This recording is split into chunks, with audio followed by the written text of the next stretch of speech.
Iran declares Antarctica its property in direct challenge to JB, our president, and the global treaty that put that in place. There is some really crazy stories coming out as far as everything that's regarding with space. We've covered over the last couple of days what we've been hearing not only from our Foogle fam audience, but from companies essentially saying that there's been this absolutely insane spike in not only people building bunkers, but people preparing for an event that we can't really see yet. Not only that, you have Congress and representatives saying that they need to declassify something that we don't know what the heck it is right now to the public. And they're telling us already, but don't panic, guys, even though we don't know what the heck we're not supposed to panic about yet.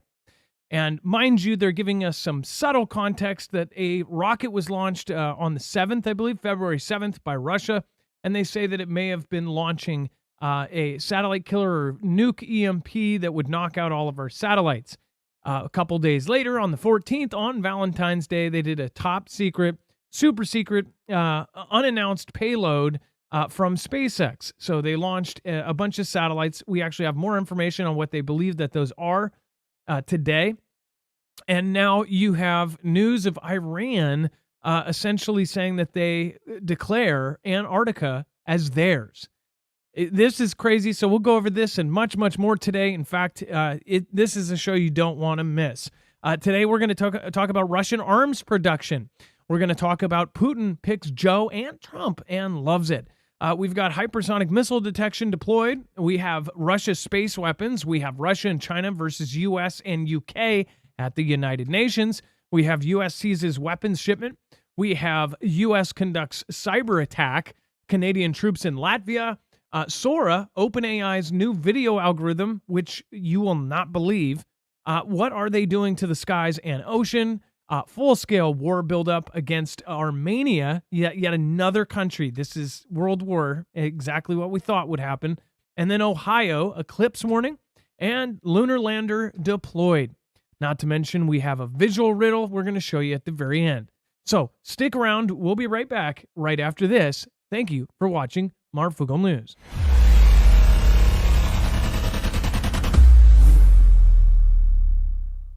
Nothing in this show should be considered legal, medical, or financial advice. The views of the callers can differ considerably and do not necessarily reflect my opinion, Dex's opinion, or anyone else who works with the show. You should always do your own research and consult with professionals. The internet is full of fake news, so please take everything with a grain of salt. If you have not already, it helps us out if you end up going through any of our affiliates, and it helps you out if you end up protecting yourself against cybercrime. NordVPN is one of the best and one of the easiest to use. If you do not have a virtual private network, it protects your IP address, which is your online identity, which actually connects to your real address and everything else. It also connects to you. If you know anything about how they are data logging and basically getting your profiles down, you can prevent that by having a VPN. Nord is, again, one of the easiest. Download it. It's like an on switch and off switch. All you have to do. Go to marfooglenews.com/VPN. Not only will you get a giant discount on this, but you will also be helping us. I appreciate your support, and I appreciate everyone that goes through any of our affiliates. Can't say thank you enough.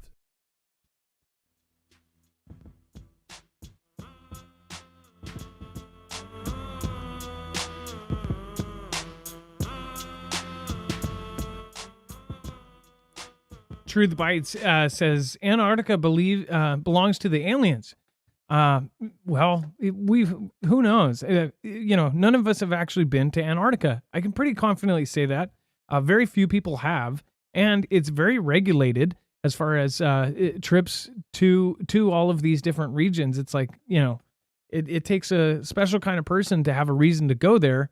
Let alone if it's, the very rare instance that a normal person goes, it's for some sort of nature hike or some sort of, if it's a scientist, they go there for some sort of experiment. But yeah, there's a lot of weird stories coming out about Antarctica, and there is probably a good reason for that. Antarctica strategically, depending on either way you believe, whether it is the wall around us or the top of our planet here, that either way, it is a very strategic place if you were going to wage a war. That goes back all the way, Adolf said that, that was the place. Now, as far as this goes, it says that Iran's Navy commander announced in a televised broadcast last fall that the regime owns Antarctica and will build a military operation in the South Pole. It says, quote, "We have property rights in the South Pole. We have planned to raise our flag there and carry out military and scientific work," the Iranian Navy commander, Rear Admiral Shahram Irani, said in late September, according to a translation by Washington, D.C. based Middle East Media Research. Iran's naval saber rattling is drawing new attention in response to the Iranian-backed militias that, of course, took the lives of 3 U.S. soldiers in Jordan last month. Again, with the Antarctica, it says that no, Iran's funds held in Qatar may not be used for any activities in Antarctica. When the spokesperson was asked if any of that money would go towards this mysterious base building, those funds can only be used to purchase humanitarian goods, meaning food, medicine, medical devices, and agricultural products. You know what's funny about when they said that? So the U.S. State Department spokesperson said that.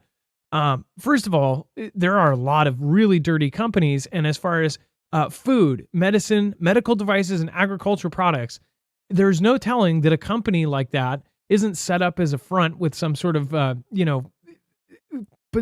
island bank account that says that they're agricultural equipment, but really it's shipping in ARs or something.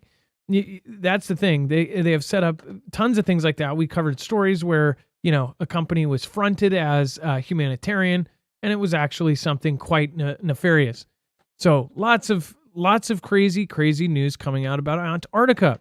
Now, as far as a base there, why do you think that they would want something like this? And out of left field, Iran. I don't think that this would be a joint or a solo venture. This would be something that would involve the other countries that have been heavily talking about the South Pole. Dex, go ahead. Well, I'm not so much certain it's anything about strategic location or anything for conflict. If anything, I think that Antarctica is currently inhabited by and controlled by the countries that may know what's going on or what resources lie there or what mysteries, as we all look at it, lie there, because there is so much unknown that's happening, and there's so many rumors that have come out of like what may be actually below Antarctica. And I think that their quest to be there is sort of poking the bear with a big stick and saying, we're not in your club, but we're gonna go and we're gonna see what we can find ourselves. And I think that may be part of it as well.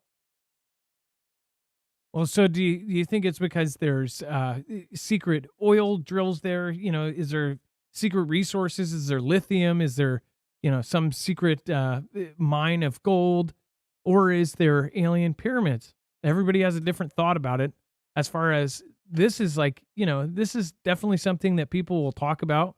Everybody is fascinated with Antarctica. People have been doing Antarctica videos. In fact, there's whole channels dedicated to everything weird about Antarctica. Antarctica is definitely fascinating, to say the least, because if we think about it, in our world, we basically accept that there's this place that's basically run by different government entities. There's different limits in our planet of where we can go, where we can see, and of course it fuels a lot of different crazy theories. Some less crazy than others. As far as there are places none of us have actually been to space. There may be one of you. I remember a couple of years ago, one of you knew somebody that was an astronaut, but most of us haven't seen space either. I could say majority of us have not seen the bottom of the ocean. In fact, I don't know if anybody's seen the true bottom of the ocean, but some of you may have been pretty deep. But again, there's a lot of stuff that we basically believe others that have done it, and we just kind of take their word for it. Or at this point in history, we'll show you something later with this new algorithm, with this new AI, OpenAI video generator. You're not going to believe this. So when they first said that creators like myself and anybody, really anybody, could be replaced by AI, people were looking at the simple AI and ChatGPT and things like this, and they were saying, yeah, okay, sure. Or they were looking at the horribly done CGI characters, and they're like, yeah, I think we're a little bit far out from that. At the same time, over the last couple of years, they've talked about how AI has progressed so fast, and that they wanted to take a 6-month pause. Well, there's a reason why now. When you see the video of what's getting put out, It looks so incredibly real, and we're not even there yet. In another 6 months, they will be able to make videos that you will not be able to discern from real or fake unless something purposely glitches out. There was a video I just showed that is not even OpenAI, not even this new thing, but it is like, I think it's Unreal 6 or something. It's a game engine. It shows a truck driving down the road. The truck hits a police motorcycle, hits it. The policeman flies off of it, and it looks so real that at first you're like, oh my gosh, ragdoll effects. It lands on the other side of the divider. Then the truck, where it gets a little silly, is the truck has like jets and jumps up onto another car. If you see this clip, you'll know exactly what I'm talking about. It looks so freaking real. In the background, you can see how the freeway turns around, and you can see little details behind and in the distance, and it looks like you're looking at a real video of something. Now, the only reason that everybody knew that was fake is at the last second of the video, the police officers down on the ground then just like basically transport somewhere else and respawns, right? But this new video is so crazy, you're not going to believe it. I mean, the thing is you will believe it. You will believe that it's real. So when it comes to Antarctica, or when it comes to any of these stories in the near future, and I'm talking like the next year, we already cannot believe anything that's video.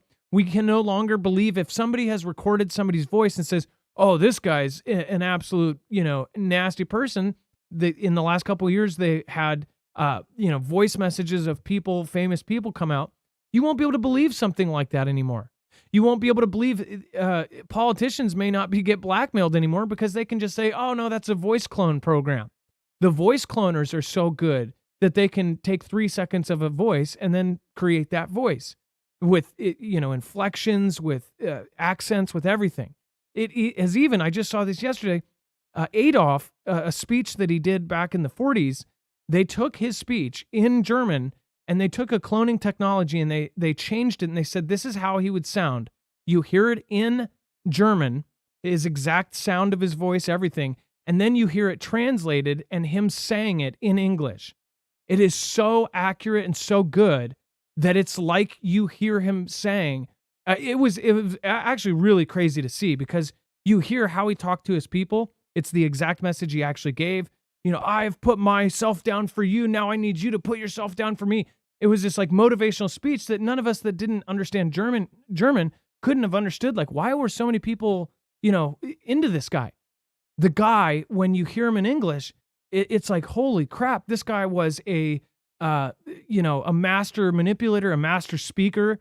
He could get people to rise up. I mean, like, think about the people that right now that are vying for power over the world that can speak like that right now.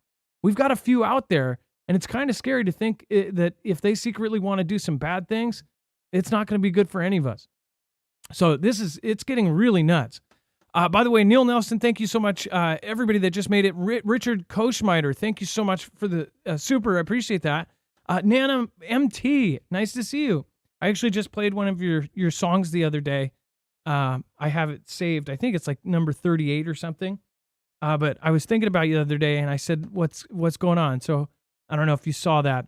Hello, all. Sorry I haven't been on. Hubby, almost 50 years, was diagnosed with bone cancer. Please pray for our family. May God bless you all. Nana MT, I'm so sorry, and I'm praying for you. And you, I was just talking about it yesterday or the day before, when they were talking about how Putin may have a cure for different cancers.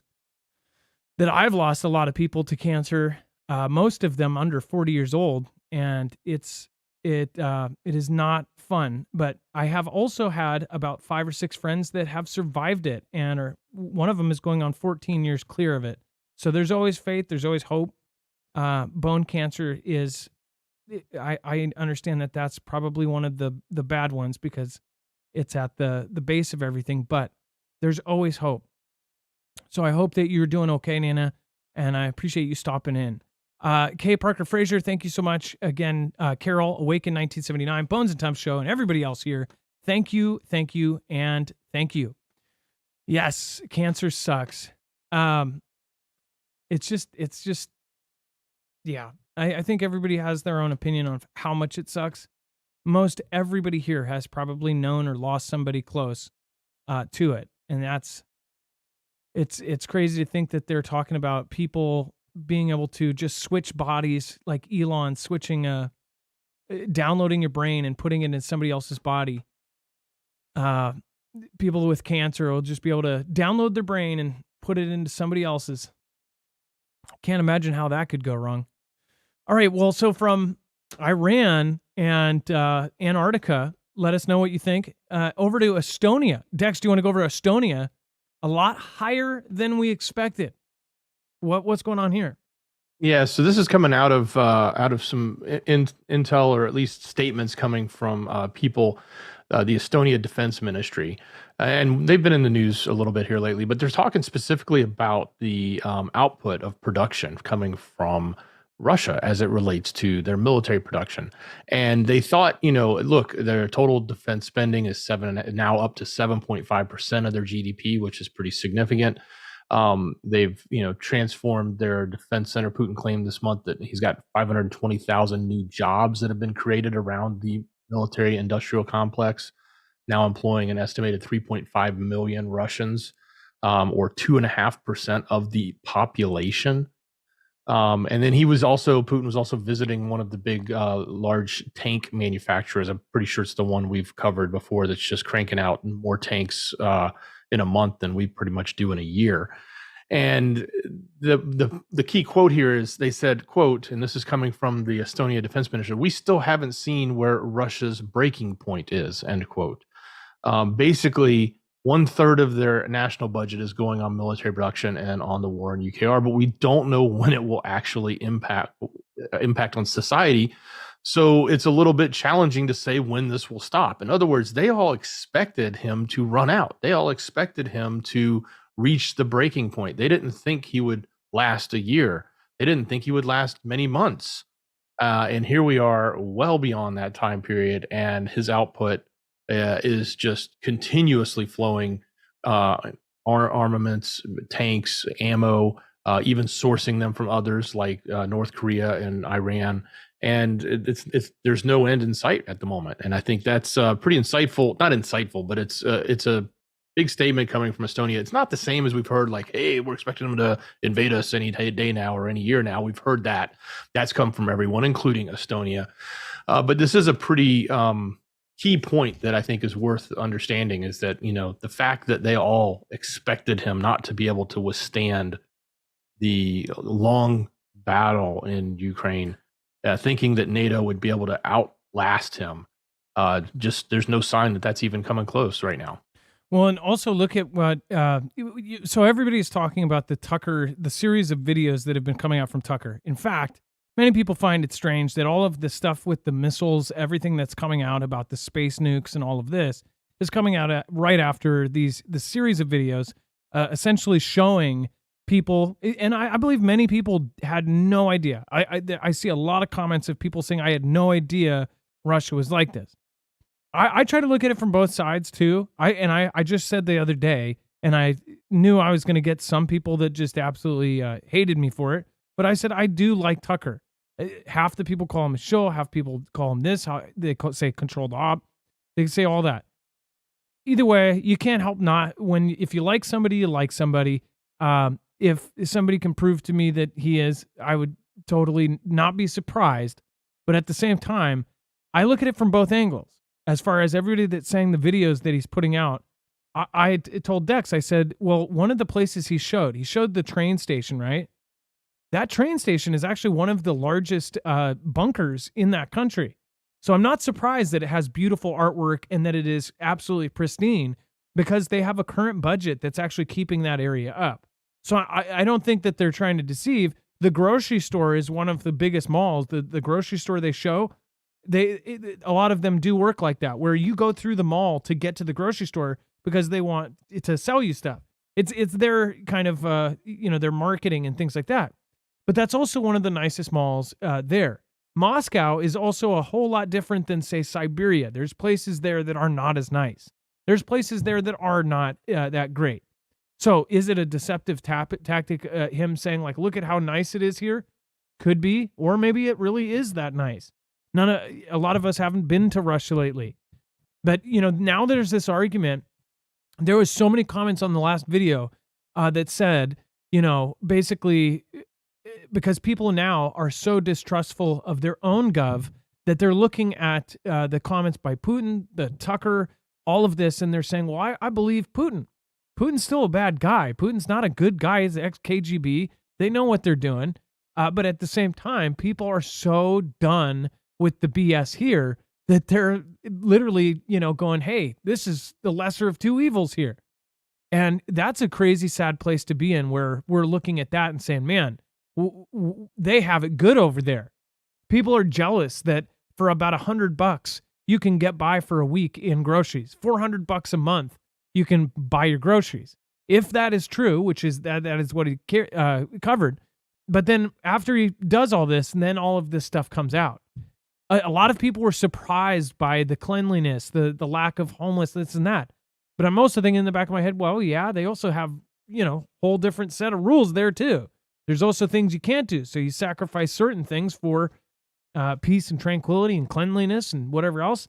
But you also may not be able to go out in the street and say, hey, the president, I don't like what he's doing. Because the president could probably put something in your tea. So there's a give and take with everything. That's my opinion, at least.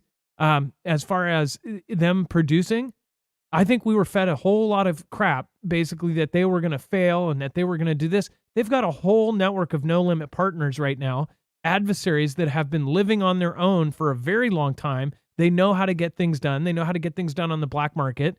Russia's not going to fail.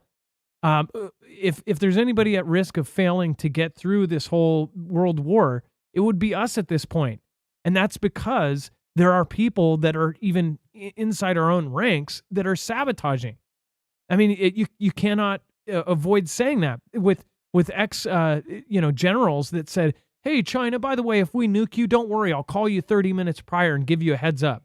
That was considered, traitorous, treasonous by many. By some, they were cheering it on. We have a divide in our country that is so down the middle. It's insane. Meanwhile, you have people looking at what's going on over there, and we're in such a bad spot right now financially that we're going, man, they've got it good in Russia.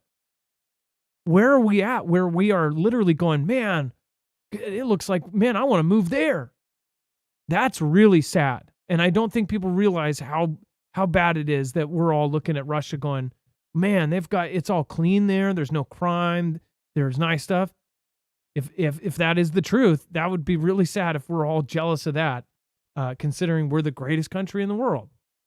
Dex, go ahead. I'd love to remind people, for what it's worth, as much as I don't like what our country has done around the globe, and I don't necessarily like the way our politics has been running for many, many decades, there was a time when communism was growing and the USSR was strengthening, and then it started to fall. And if you guys, I'm sure everybody in here knows that history of the whole notion about communism, or at least the people that were leading it, those powers that were in charge, of trying to take America in a different way through our education systems, through and destroying America through that, through our media, through everything else. Okay.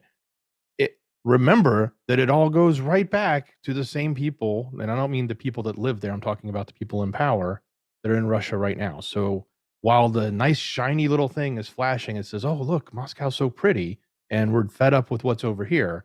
It's all part of it potentially is all part of one big ruse plan that was to bring down the original work of America. And that's, that's kind of how I view it. It's very easy to look at the shiny object and go, ooh, that's fun. But you got to make sure you look at the whole context about where we came and how we got here and what potential infiltrations we've had for the last, 50, 60, even 70 years now. Do we have the video of the Constitution in tonight's show, or is that on just the website? I sent you the video of the Constitution getting vandalized. I'll grab it. I don't have it. Look at the symbolism of, so just the activists poured red dust all over themselves and all over the, in the display in the DC archives, the Constitution that's got a huge display of the original Constitution. They've vandalized it. This is just a couple weeks after the Mona Lisa, they threw paint on the Mona Lisa display. They've been blocking traffic. I was just talking to Dex earlier, like all of these activists blocking the roads, and we're not even talking about the political stuff or the this side versus that side. We're talking about the weather stuff. It's out of nowhere. I'm like, where, is this going through colleges? Like where you don't see a lot of documentaries that are spurring people to go out in the streets, but you see all these people gluing their hands to the street, all of this. The Constitution, look at the symbolism of that. Every part of that original Constitution, there are things that are trying to tear apart everything in that. Every part of the Constitution is being kind of picked apart right now. And culturally, now it's to the spot where mainstream media, Hollywood, everything that is really heavily influencing our youth is saying, oh, screw the old system. The old system sucks. Well, the old system worked. The new system is breaking apart. And it's breaking apart really fast. When you have this much individualism, you don't have a structure. Then it starts falling apart. When you have a house of cards, if you start just standing them on their own, they fall over. And that's what I think is going on. And it seems very artificial that this is all happening in just a few years. I mean, it seems like a couple years, but it's like 5 years and our country is just completely turned on its head. This is wild. Like this is the biggest op I've ever seen in my life. And I don't think it's over. That's just my opinion though. What do you think? Our former prez responded to Vlad and the comments about JB days after attacking NATO. Former President Donald Trump, often accused of cozying up to Russian President Vladimir Putin, said he took it as a compliment after foreign leader claimed his country would prefer President JB win America's 2024 day of ballots. And then now that's a compliment, T-Man told supporters during a campaign rally in North Charleston, South Carolina, 10 days ahead of his Palmetto State primary clash with former Governor Nikki Haley. T-Man said that without evidence that Putin would prefer JB because he's not as harsh against Russia in the wake of country's bloody in Ukraine, which, again, I've always point out when they write something with a bias, they always put in keywords to make sure that the reader understands what they're trying to point out and their opinion. It says, I got along good with him, but he doesn't want to have me, T-Man said. The former president spoke shortly after JB told Russian state television that he would like to see Biden as U.S. president rather than Trump, Reuters reported. Now, let's see here. There's a point down here I wanted to read. It says, can you imagine if a former president of the United States saying that? The whole world heard it. And the worst thing is he means it, JB said, adding no other president in our history has ever bowed down to a Russian dictator. They say that, but at the same time, there's lots of evidence to say that they bowed down to different dictators. So I guess it's a matter of opinion. The comments that he was making specifically about NATO is what got a lot of people upset. That was about a week before, and he's been reiterating it. But I think the quote is something to the effect of, or they're saying during a Saturday rally in Conway, T-Man said he once told a foreign leader he would not support NATO members if they did not contribute enough money to the multi-defense pact. He added that he might encourage, quote, Russia to do whatever the heck they wanted to do in that situation. In other words, if someone wasn't going to pay their fair share of the bill for NATO, then they weren't going to be protected by NATO. So that was getting a lot of flack from obviously the NATO members and obviously the current administration and anybody that's, again, including, his political opponents, anyone that can use that against him will. Although I think a lot of people are, not necessarily disagreeing with that statement. A lot of them are agreeing with that statement because we spend a ton of money and it's our money. It's our tax money. It comes out of our pockets. It goes to pay for all of this that happens all around the world, the good, the bad, and the ugly. If the majority of us don't want to pay for others, free ride, then you would think that the people that there's supposed to be a system where we put people in charge, if they're all voicing their discontent with this, it's a bad deal. So there was a lot of things that people debated about whether it was good or not. he was looking at all of these political issues as business deals, and he was saying, this is bad business. We're losing money on this. Whether you agree with it or not, the thing is there was a lot of people that are looking at the financial side of this and going, yeah, there's a lot of countries that are not putting up, but yet they get all of the protection in the world. So a lot of people are divided on that. Again, it's a dividing topic, but I kind of agree with the financial part of it as far as it's yeah, we're supporting everybody and anybody. And look at where we are at right now. Most metropolises are boarded up right now. We can't afford to live. It's getting absolutely nuts. And then before we move on, with everything that's going on right now, definitely want to remind you, go check out EMP Shield. This is a way that if we do get hit by any kind of EMP, which is the most likely, because if they do, any of our adversaries end up attacking us, an EMP would knock out our communications, knock out our power, knock out our water, knock out our electricity, knock out all of this without actually taking a life directly. That way, if they EMP us, we can't just respond back in a nuke and take everybody's lives. We would usually respond in kind, the rules of war.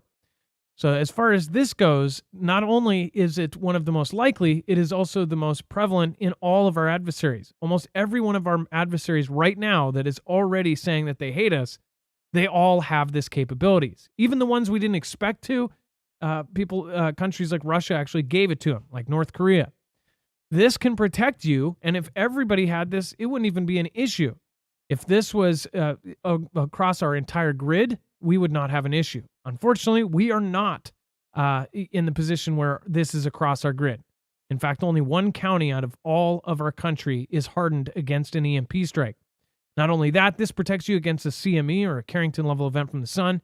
It can be easily wired into your cars, trucks, motorcycles, boats, anything that runs, including your generators, and even your home, even your ham radio, and it will protect it against not only EMP strikes, but against those solar events. Marfooglenews.com/EMP, and make sure to use the code MARF. If they run out of the original, the micro now has come out, and that one is smaller. It's a quarter of the size, but all the same protection, and it's easier to put in. So, again, marfooglenews.com/EMP. And then as far as Florida, so we've been talking about this for the last couple of days. We've got some updates on everything that's going on with this. So if you're just joining and you were under a rock for the last couple of days, officials said there's something going on. Russia may have just weaponized space. And of course, DOD said a couple of years ago that China and Russia have weaponized space. But they said something new happened, something really, really bad. They said, don't panic. But we need to declassify this instantly. Like the government needs to declassify this, tell the public right away. But they don't tell us what happened. Over an entire day, it was like, oh, they might have put something in space. They put something in space. It's a weapon. It's probably something to do with the satellites. It is something that could take out our satellites. This is at the same time as all of the talk of the EMP and all of this. And then they say they want to declassify it. Then they say, oh, on the 7th, Russia, the Ministry of Defense from Russia did a top secret launch on February 7th. And 4 days later, they announced this. And then the same day that they announced this, later that day, they had a launch from SpaceX, a top secret DOD launch, or not DOD, Space Force launch of a top secret mission that launched some stuff in space. So we actually have updates of what they believe that this is. But again, U.S. launches missile detecting satellites into orbit as concerns grow about Russia in space grow.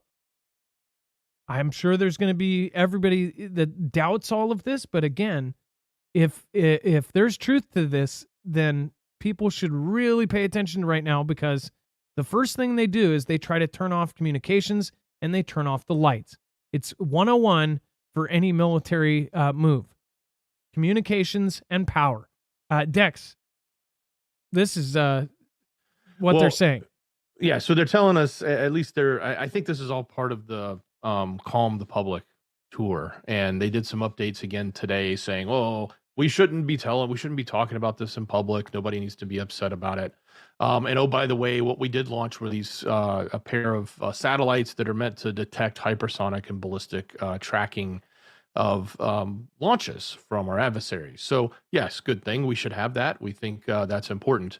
But we really don't know what's coming. They're only going to tell us what they want us to hear, and they're, anything that's going on with this information. And by the way, keep in mind when this information came out, this is slightly political. The person in the side that wanted to declassify this stuff was on one side of the aisle, and the people that were trying to quell it and tell everybody, no, no, no, don't worry, there's nothing to see here, were on the other side of the aisle. And then you started to see the articles come out saying one side is the one saying there's this stuff. We don't know why that side would try to leak this stuff, as if they were trying to make it seem like it was political, when maybe what it was somebody was saying there's literally an issue here and we ought to be talking about it. And the people in power are saying, no, no, no, we're going to keep that squashed. But what did leak out was that it was, they claim it was based on Russia. They claim it was space. They claimed it was nuclear. And then they came out to try to qualm everybody and said, hey, don't worry about it. It's just satellites. It's not people. They're not going to drop, nukes on top of us. It shouldn't physically hurt. And that was their quote they used. They said it shouldn't physically hurt anybody, which to me, and my understanding, I can read right between those lines. You can't take out satellites with a nuke unless you launch an EMP. That is how it works. That's Starfish Prime. We've did it once way back in the day. And I believe Russia did it 3 times over their Siberian territory, testing a high altitude blast. So they all know what happens, and it wipes out all their satellites. And they kind of go, whoops, we don't want to do that again. And now we know what it does. And now they weaponized it. So long story short, that's where I think that's where I think they were trying to bring some of that information to light, and I think it got shut down. A lot of people look at it and say it was just a tactic, and even Russia says it's just a tactic to get the bill passed to fund against Russia and Ukraine. I don't know that it necessarily draws a direct correlation to that, but those are just some of the different things out there. But nonetheless, we've been talking about this for years. We know space has been weaponized. We know there's fractional orbital bombardment systems. And that's when you would launch from the ground, but you would make it look like it's a space launch.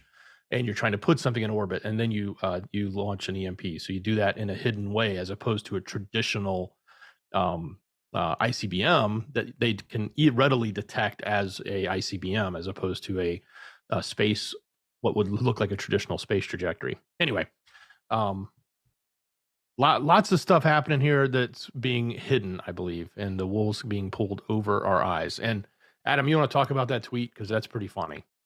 Well, and it has grok. I don't actually think it's funny. I think it's creepy, because within hours of this announcement, don't panic. If people think this is a coincidence, he's done so many. There's been announcements about secrets going on, and then he'll post something that says, a picture of it's the year of the dragon. And of course, any one of these, they can go, oh, well, it's correlates with, oh, there's an event, or the year of the dragon. It was the year of the Dragon Day and the celebration, and there was the Chinese wing of his company. It's like, oh yeah, of course, it's the celebration. But the timing of all of these things, as far as this goes, on Valentine's Day, the same day that they told us not to panic because of this top secret SpaceX launch, the guy who owns the company, who knows what the hell is on that thing, says don't panic, and then has grok flying over it, right? And it's supposed to be, oh, it's just doing a cute little thing for his AI grok. Why did he put don't panic and shows space, right? It's weird. Things like this, it's just like he's so cryptic about everything he does. This guy absolutely has said in public a million times he believes in the end of the world, and he's one of these people that it's just, is he trolling? Is he putting out real information, or is he a part of it? It's just, why post that? I'm so super confused. Dex, go ahead. Well, and the other thing I want to reiterate, I said this yesterday, but it's worth repeating. Even if you don't think this is a Russia thing, even if you don't think this is organic between any of our adversaries, whether it be North Korea, China, or Russia, that could put something in space or put something up and launch an EMP against us. The other side of this is that what would be a good reason to do this? Well, coming into November, we have this big event coming up, and everybody's been sort of questioning what's going to happen. Well, if the power is out, That event's not happening. If the power is out significantly, that event's not happening. And why do That could people be. think that this is not what it looks like, right? Well, most of us do believe in our peers. Most of us see what the rest of the world is thinking. If they'll see news report one thing, and then they'll see their peers and everybody is talking about it. I see everybody, including some of my friends, going, "Oh, one of my good friends says, I think it's really weird that right after the Tucker thing, they come out with all of this stuff, right?" But at the same time, would you put it past them to do a massive event to change the world? I don't think people realize what's at stake here. We're talking about control of the planet. We're talking about groups in key places, groups we know exist that have been meeting on a yearly basis, multiple of them that are coordinating with each other, that are so powerful they can literally tweak things and make the entire world kowtow to them. Like in 2019 to 2024, these are groups that are in charge of all of those agencies, the agencies that could literally turn our life over upside down in a minute.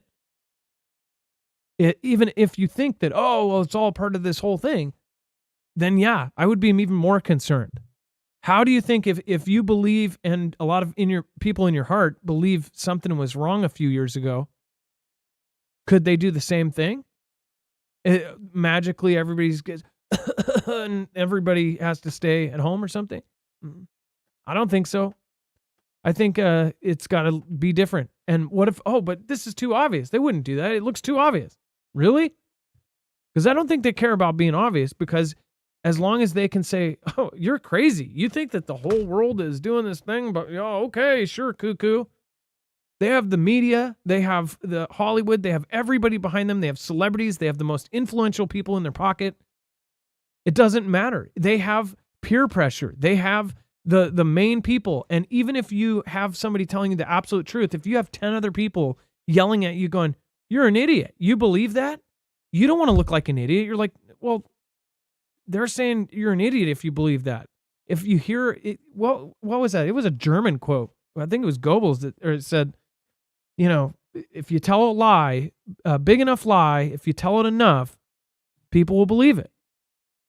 And that's something too. They understand the 4D chess. They understand that you don't trust the media. They've done surveys. They've mastered it out. If they want you to believe something, they don't put it out as an article in mainstream. They put out an anti-article in mainstream now. At this point, if they say this is what the fact is, this isn't true, then people are going to go, that's true.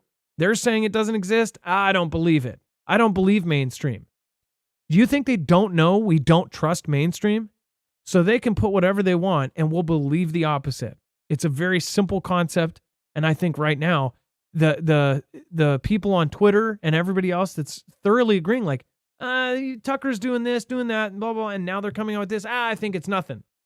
We've been watching this for 5 years. We have military members that are being moved around the planet. We have 5 carriers being deployed. We have every country that has an adversary basically getting prepped to take out their adversary or to take over their land. And people are still thinking, this isn't happening. This is going to happen at some point. Mark my words. And most of you will be prepared for it. And those that aren't, I hope that you did have any sort of plan in your family. Like this is a big turning in all of our lives. I am absolutely confident that this is the event. This is what's going to happen. People are afraid to admit it. They want to believe, and I know that 90% of people disagree with me on this because everybody thinks it's all fake. I think that they know that we think it's fake. I think it's a really easy way to hide things in plain sight. Is this the next great threat? Dex, do you want to talk about how this piece by Latter-day Saint Mag? Yeah, so this was rather interesting. So this, for those of you that aren't very familiar with EMPs, which we've talked enough about it. So the regulars here, it's probably not for you, but the article's really good. So go check it out if you want. There's a few things in here. I'll just highlight some of the really interesting stuff that jumps out that might be good for all of us. So certain types of relatively low yield nuclear weapons can be employed to generate a potentially catastrophic EMP effect. So again, that's the key point. You got to remember this stuff's small. It doesn't have to be big. It doesn't have to be these massive megaton size bombs that they've used in the past. It doesn't need to be that big. It's really relatively small, easy to hide, easy to put into something smaller. This one's interesting. High-ranking members of the Russian Duma meeting with the U.S. congressional delegations to discuss the Balkans conflict, this is back in '99, raised the specter of Russian EMP attack that would paralyze the United States. So it's been talked about and threatened before, especially from Russia. Recently, Frank Gaffney, the Center for Security Policy, and former CIA Director Jim Woolsey stated an EMP detonated at the right altitude over the U.S. An EMP could fry the circuitry electronics of all over the country. That means no water, no food, no telecommunications. That means no transportation. That means no medical supplies. In March 2023, Forbes reported that the possibility of such an attack is growing as EMP technology is evolving. The commission to assess the threat to the United States from EMP attacks alongside military officials warned years ago of the possibility of balloon-based EMP attacks. Remember the balloon that came over? So very interesting. And then, of course, last July, a steamer owned by Iran's ally North Korea was found in Panama. This was interesting, a steamer hiding nuclear-capable SA-2 missiles under 10,000 tons of sugar. Experts believe that Russia had given EMP technologies to North Korea. So again, just some highlights here. Go check it out. The article also goes into great lengths on solar storm, talks about how important it is to prepping. As you know, that LDS is really big in the prepping community. But when we saw the article, it was very rich with information about EMPs. We thought we'd put it in the show so you guys could check it out. And if you need it as a resource or reference. So and the other day we did this show on Iran. Also is now testing and getting these ready. They have almost all of their military ships. They don't go the traditional route. They'll take a cargo ship and they'll transform it. Now, when you look at the videos we're talking about here, they're videos of launching from a container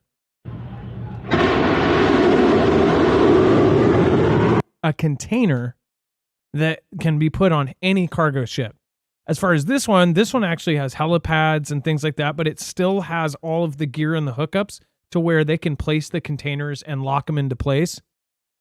They can turn containers into many different types of weapons. It's not just a rocket launcher. They also have satellite equipment. They have all sorts of different radar equipment they can put in containers.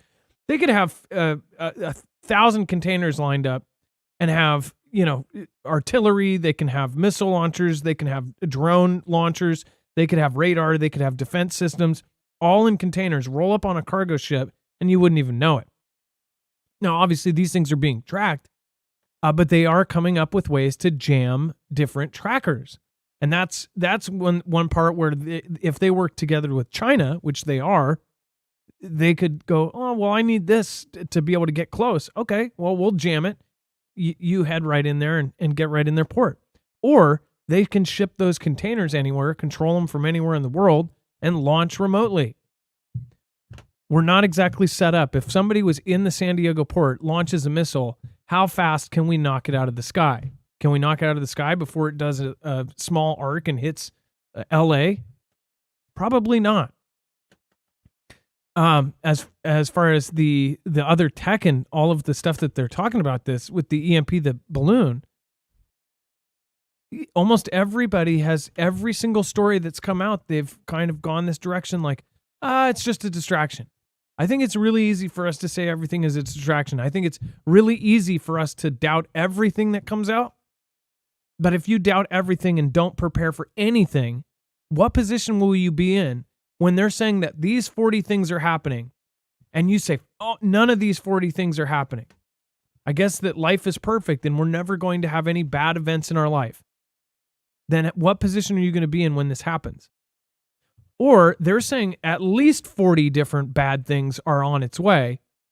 38 of them aren't. They're totally lying. 2 of them probably are. The odds of all of these things not happening, including it's like people don't worry about another solar event. Solar events will happen. as far as somebody said quickly that this would be a really good opportunity for a FF, a Fantastic Freddy. Absolutely. Say they go, oh, how is anybody going to identify, especially countries without the tech to even be able to identify? Say something happens to our grid. They say, oh, it was Russia. It was totally Russia. It was a satellite painted with a Russian flag on it that did all of this. Then we go in and we attack Russia, or we start a war over this. That's a possibility. Almost every war has been started with some sort of event that had some shady dealings. From Tonkin to, of course, 2001, to, of course, to in Poland, where they threw a grenade into a radio station, somebody wearing the wrong uniform, a boat painted the wrong color. These things are real. They happen.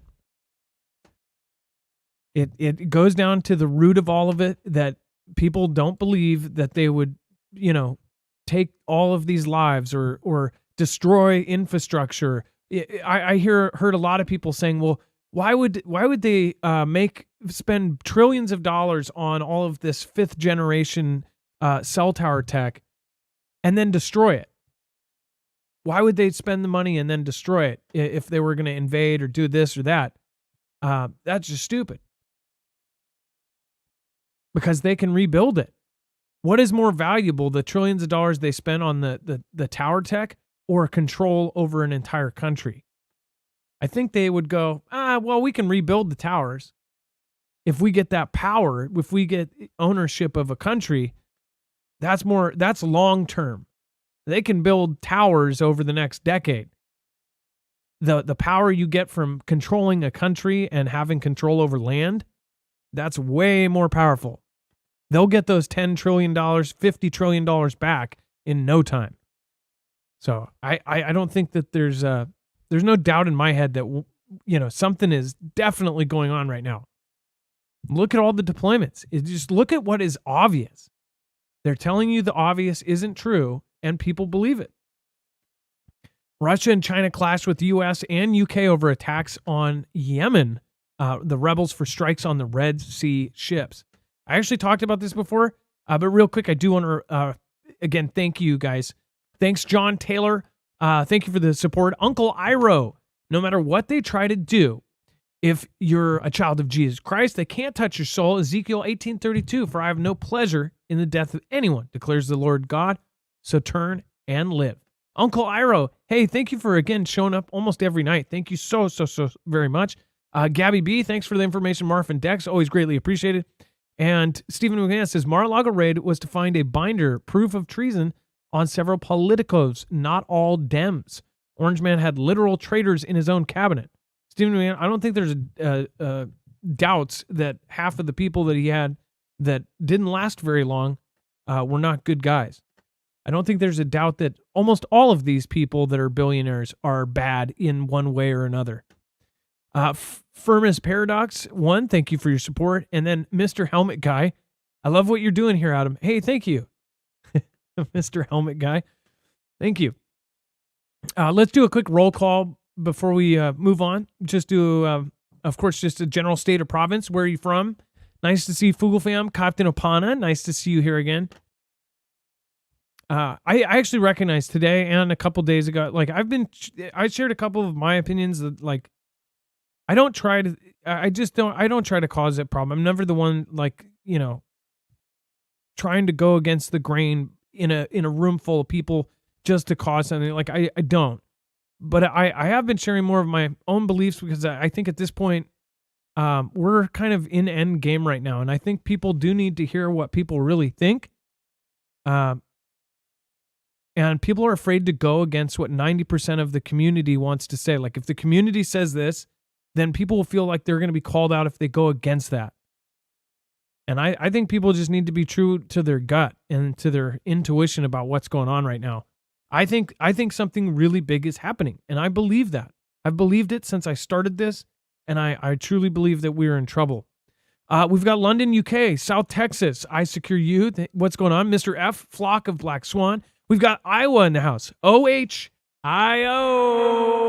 Ohio Pyro fan.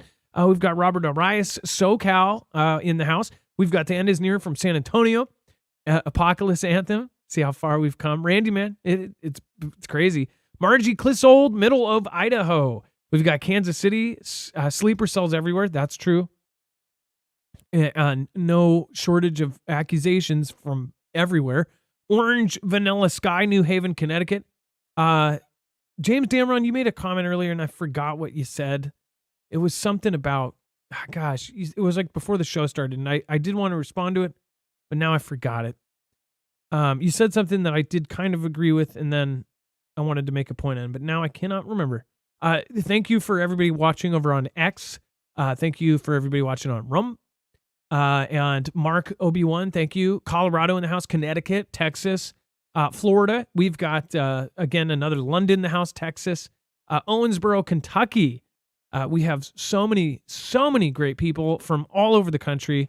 Thank you, Nick O'Brien, Kenny Hernandez, C. Stone, Captain Opana, again, thank you. Skin and Bones, let's see here, California, and Wide Awake and Angry. Man in the High Tower.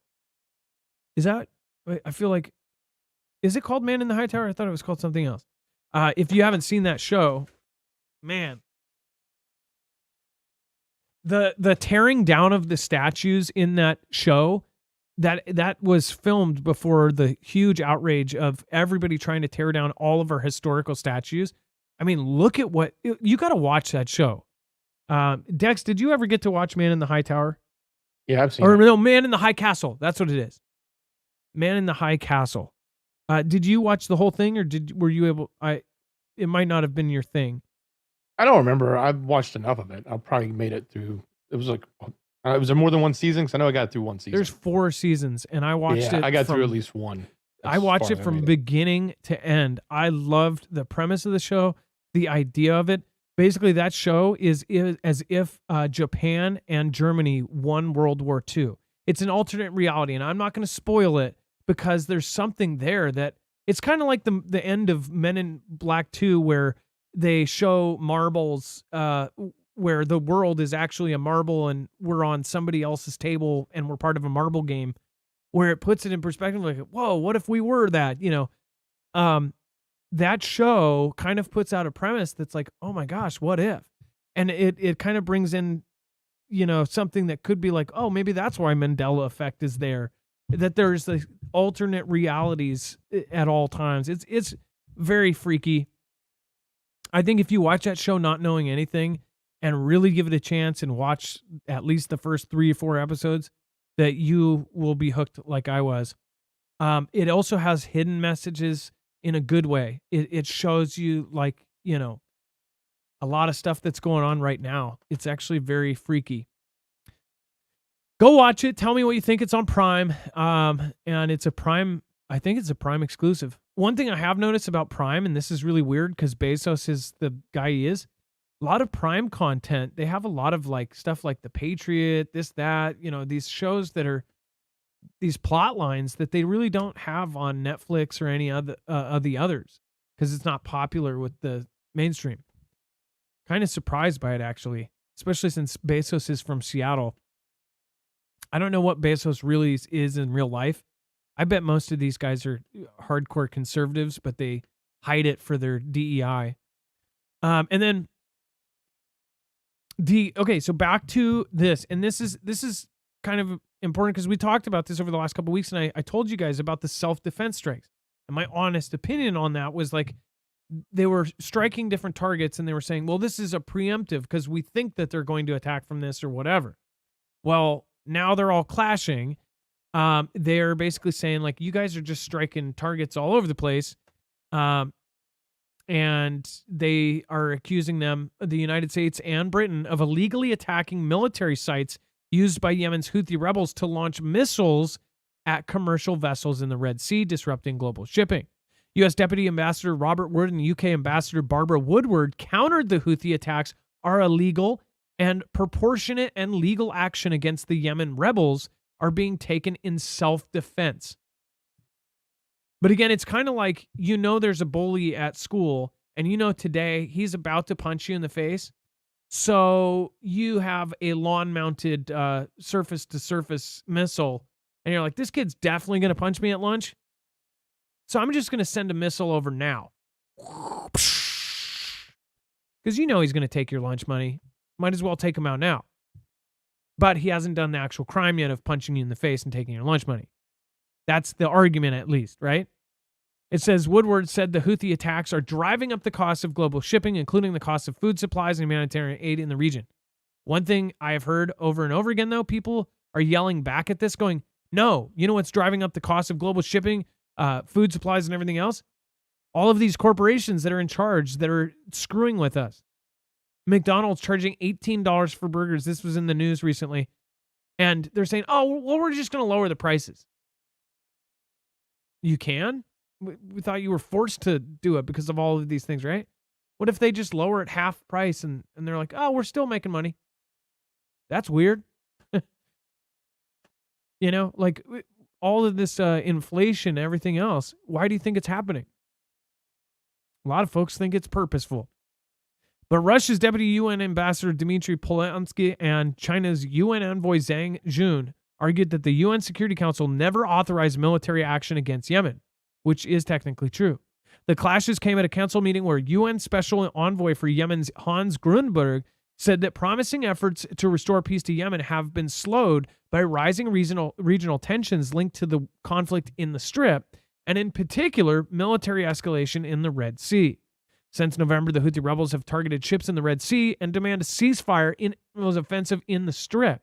They have frequently attacked vessels with tenuous or no clear links to Israel, imperiling shipping in a key route for trade among Asia, Mideast, and Europe. In recent weeks, the United States and the United Kingdom, backed by other allies, have launched airstrikes targeting Houthi missile arsenals and launch sites for its attacks. Now, remember, a lot of these attacks, they're basically getting a letter from all these countries. They're not actually sending missiles for us to send over. They're writing a letter like, yeah, we think this is right. But these aren't, this isn't something that's like voted on and they're like, we need to attack these targets. They're doing it with a general kind of support like, yeah, you're right. That kind of thing. What do you guys think, though? I'd love to hear different opinions on this. I'm by far not an expert on what's happening in the Red Sea. Just looking at it from kind of my point of view and what I've covered over the last couple months on the Red Sea, and specifically the self-defense strikes that we're doing. What do you think about that premise? What if they hit other targets that are not involved? Do they have the right to do that, especially if they accidentally hit something that completely is uninvolved? Or do you think that they're pretty accurate and they're probably knocking out the right stuff? Dex, do you have any comments about the self-defense strikes in Yemen? Well, if we move to the next article, America has now carried out 4 more self-defense strikes. I mean, like, it's just nonstop, right? It just keeps going. And that's, I can get it on one hand why at the UN there was a showdown, so to speak, of a verbal showdown from our adversaries yakking at us because we keep doing this. But, on the flip side, we have our excuses and we say we're doing it because they're firing at us. But yes, American forces have carried out 4 more self-defense strikes. Now, the interesting thing besides that, because we talk about that all the time, it's sort of like it's almost makes you want to yawn when you hear it. This time, though, something different happened, or this happened before, but it's another round of it. They actually seized a ship, and they got a ship full of weapons that was they claim was heading from Iran to Yemen. And I think we have a picture of the stash that CENTCOM revealed. So, they like to take out everything they find, and they put it all there so that you can see it. But they presented, a package containing medium-range ballistic missile components, explosives, unmanned underwater surface vehicle components, military-grade communication, network equipment, anti-tank guided missile launcher assemblies, and other military components.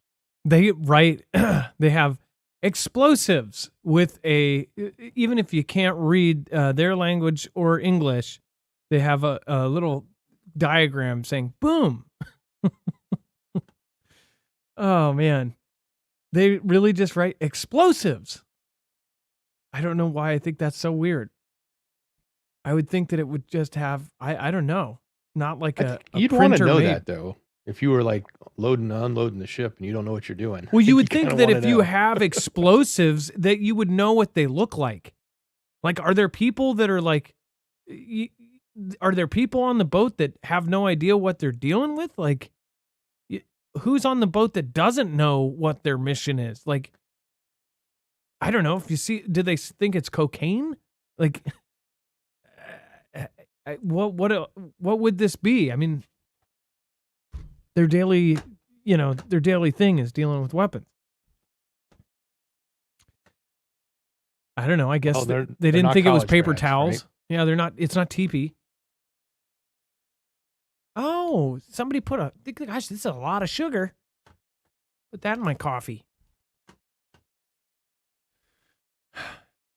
Oh, is that? If you look really close, you can see Hunter, crouched down there in the back, peeking out. Well, he'll read the labels. Don't worry. All right, and Was that a special rug we placed with the logo, or is that just the logo that was on no, the I was ship? thinking the same thing. If you look at this, yeah, I'm pretty sure they do. So, my first thought was like, do they carry a rug that they put down? What does it say? I mean, that is their ship. If you look at the shape, that's not a U.S. ship. That's a Well, yeah, but the thought yeah, that that's the ship they boarded. So they they brought that on board with they them. carried a carpet, like a carpet that would go like in a mess hall or something in front of the food or something. And It's they're, all about marketing and PR, right? I guess, did they not have like a Vistaprint sign or something made up? They grabbed a carpet. I mean, it's literally one of those like high volume carpets that you see in movie theaters. Like, Yeah, I'm sure that's like the badge or something of the group that did it, and they're proud of the work they did. So, and not knocking them for doing it, but yeah, that's probably their insignia. I can't read it, so I don't know what it it says says. SCGC clearance. That would be Coast Guard, right? USCGC or something. United States Coast Clearance Guard. Sootfin, I think. SUTPHIN. Yeah, that's all I can read out of that. The rest is something else. And the U.S. conducted a cyber attack on a suspected Iranian spy ship, or allegedly.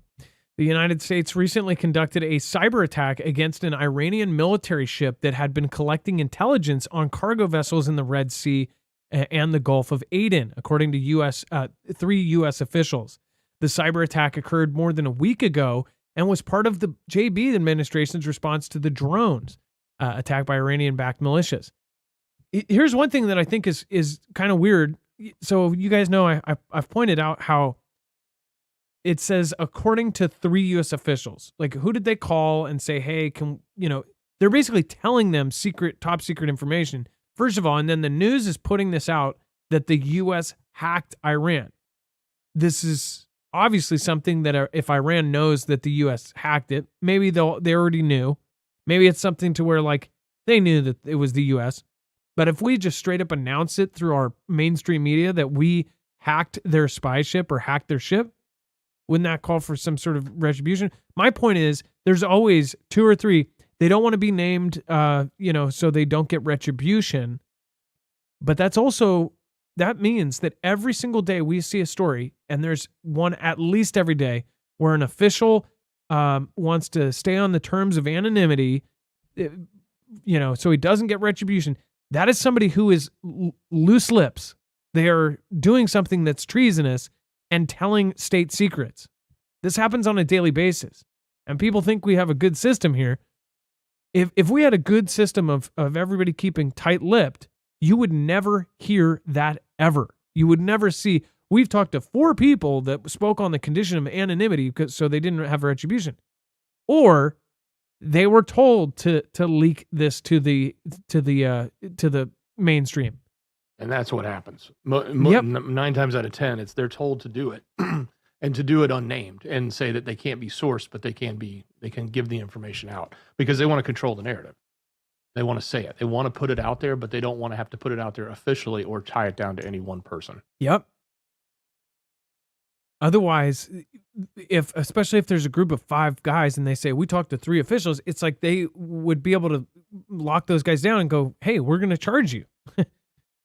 That's why it happens on a regular basis. And most of the time, it's because they're doing it on purpose. So keep that in mind in future in articles. When you read them, realize that somebody's doing something that's considered treason. They're speaking about classified issues to the mainstream media. Either they have permission to do it, or they're risking their entire career to tell somebody that, some guy, accidentally spilled his coffee in the office or something. Usually doesn't happen like that.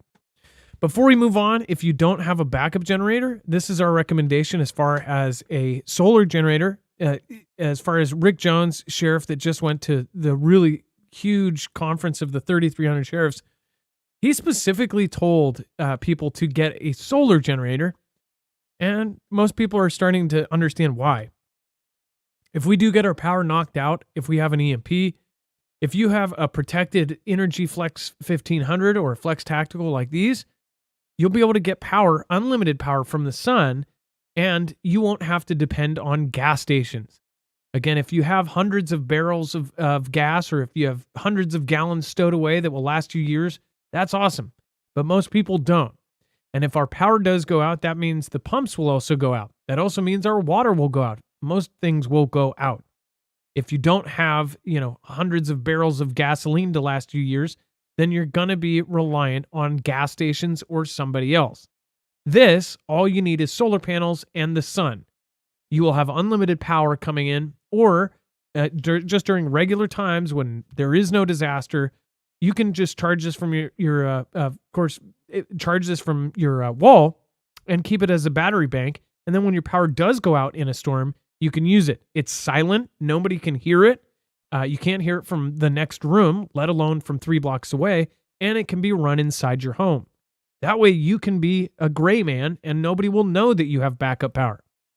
That's the thing. If things really do hit the fan, you have a big, loud gas generator. We've seen it in every simulation of what would happen. People will come and try to rob your generator. Now, having a gas-powered generator is great, and there are ways you can conceal it, have sheds with soundproofing, and of course, having air that can get out, because it's very bad to keep a generator inside of a building.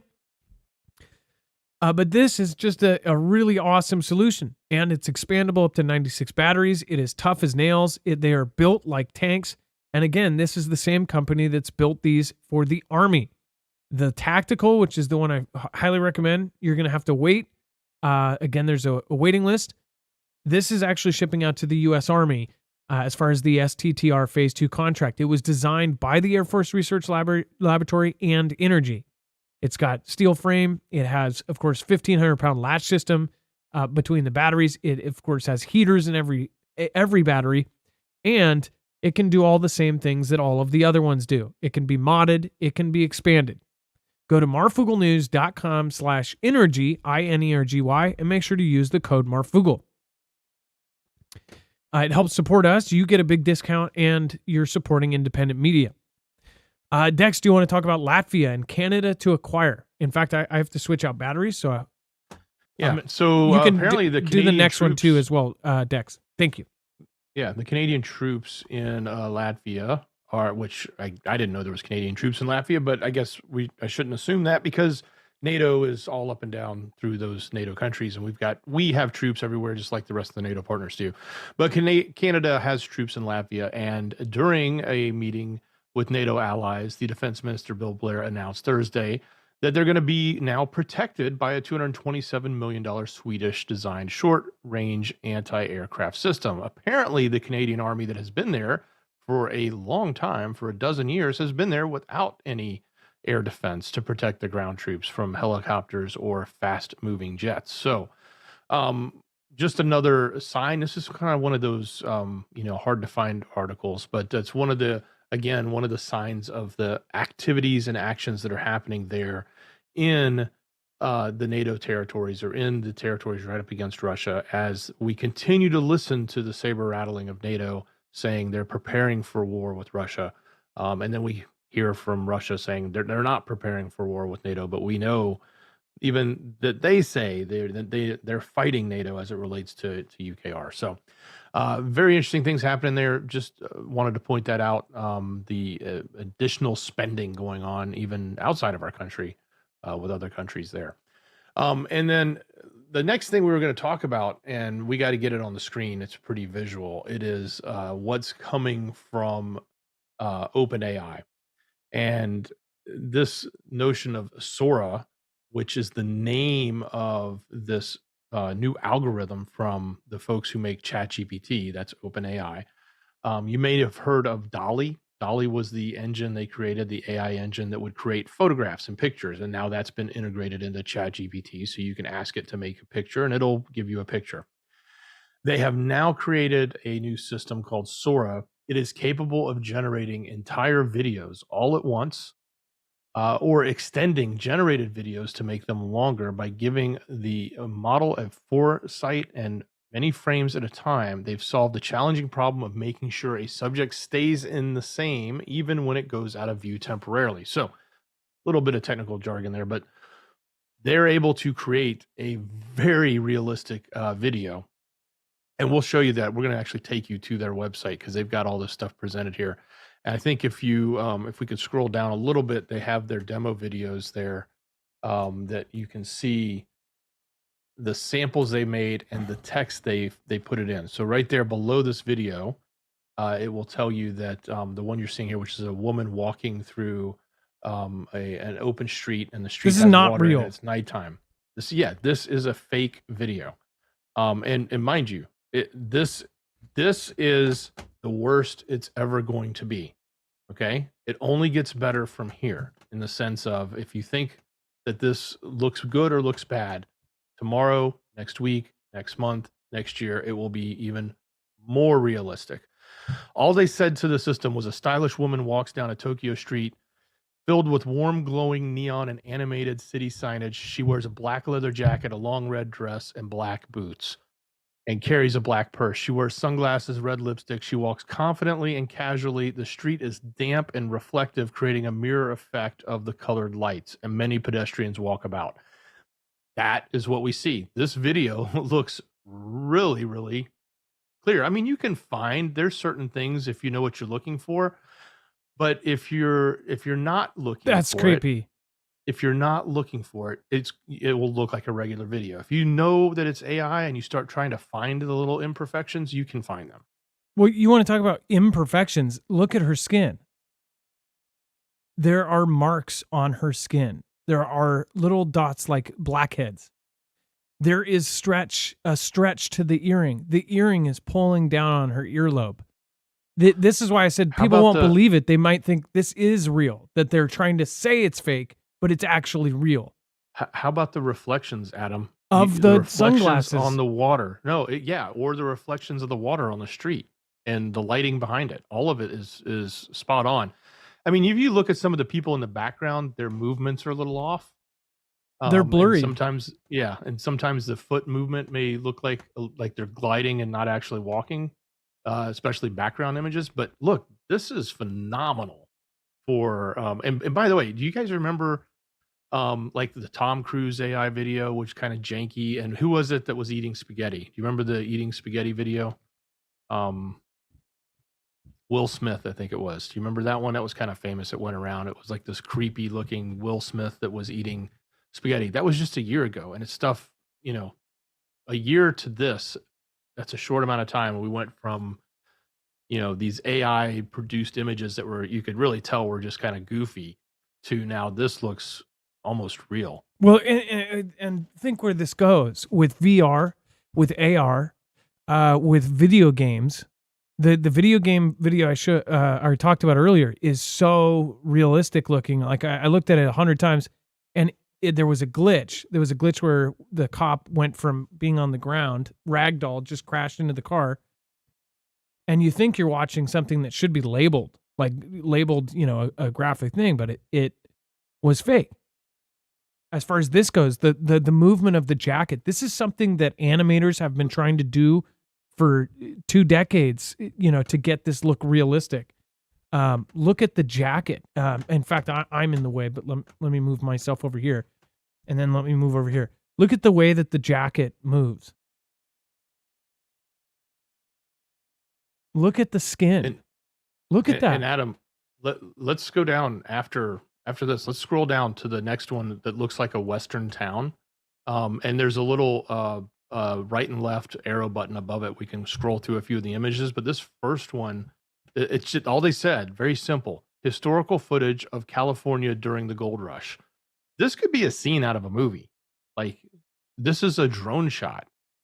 This is a drone shot. I mean, look at it. I mean, it could easily have been a scene out of a movie. The detail is almost good enough. And that's what it depicted as a scene of the gold rush in California. Actors, extras, that job is gone. Gone. B-roll. I mean, and the for those people of you that who don't do know the video outfits, shooting, but everything. This is B-roll all day long. Stock people that do photography and video for companies, that's gone. That's done. It's over. There are so many creative jobs that we thought, oh, well, creatively, they can't do what we can do. Not only can they do it, but they can do it in any style. You say, hey, I want B-roll footage of this, but I want you to add some Jackson Pollock color into it. It can do that. I want you to do it in the style of with the style of what's his face that did the soup cans. What the frick? The soup can guy. Why can't I think of the name? That did Marilyn Monroe and the soup cans. Who am I thinking of here? The artist that did the photography. Warhol, Andy Warhol. If you wanted to do ancient Western in the style of Warhol, they can do a video of it now. And it's this is incredible. This is insanity. Flip through the other 7 there, right above the little arrow. Do you see it? Yeah, look at that. So a close-up view of glass sphere that has a Zen garden within it. There's a small dwarf in the sphere who is raking the Zen garden and creating patterns in the sand. That's a pretty simple prompt. The next one, extreme close-up of a 24-year-old woman's eye blinking, standing in Marrakesh during a magic hour, a cinematic film shot on 70 millimeter, depth of field, vivid colors, cinematic. Animated. Look at the reflection in the eyeball.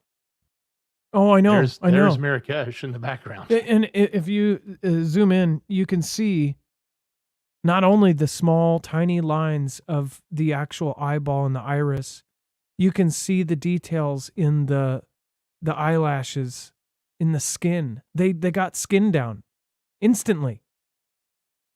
And people aren't afraid of what this is going to do. This is evolution.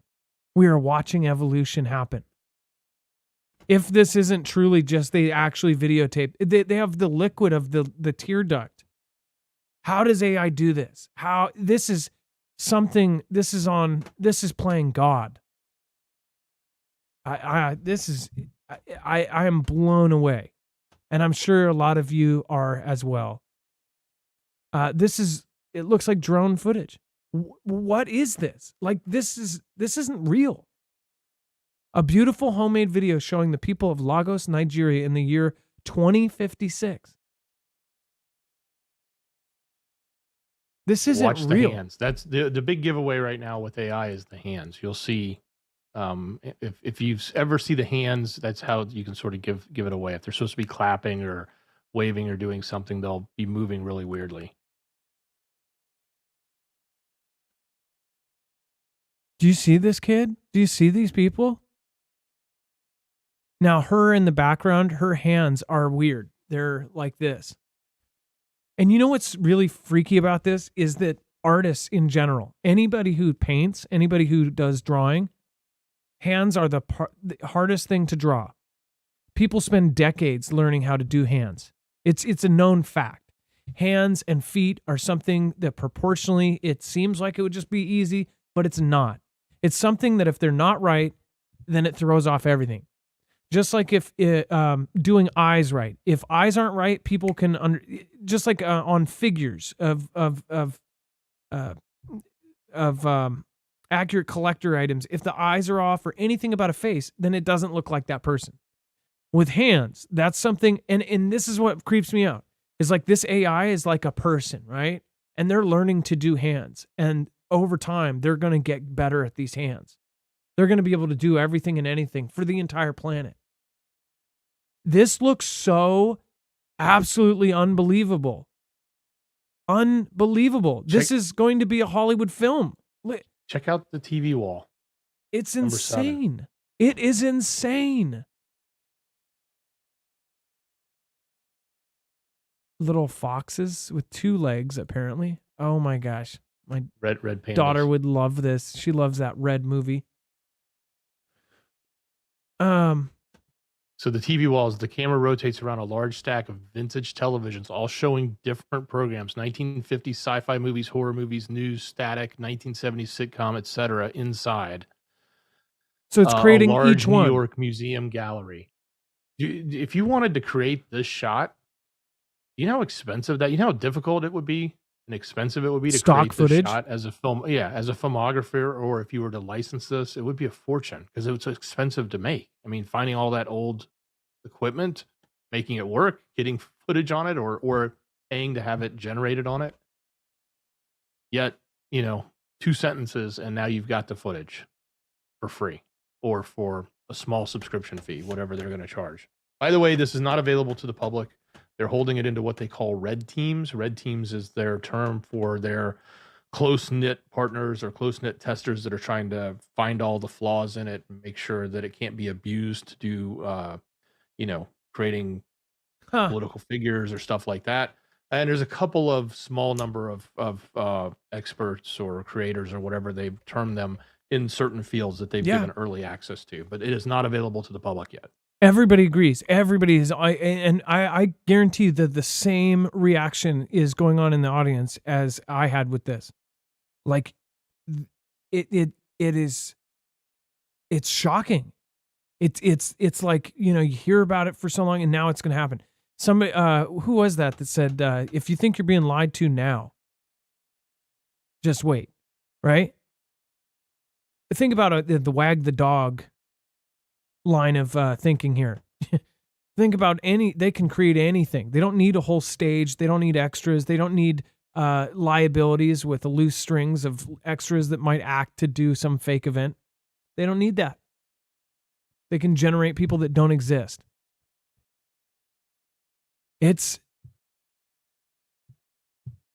Hey, I know you're a cat fan. There's a cat. Let's look at the. You got to scroll down into the next batch of videos, and it's number 6 is the cat, the one right below the one we were. Oh my gosh! And it says Dan over like Land Rover. This is unbelievable, unbelievable. And this has a reflection of the people sitting. Oh my gosh! What it just did right there is so complex. I cannot believe this. Okay, so hold on here. Look at when the shadow goes across. Okay? Watch this. Right there. Do you see that? Prompt: reflections in the window of a train traveling through Tokyo suburbs. Right there.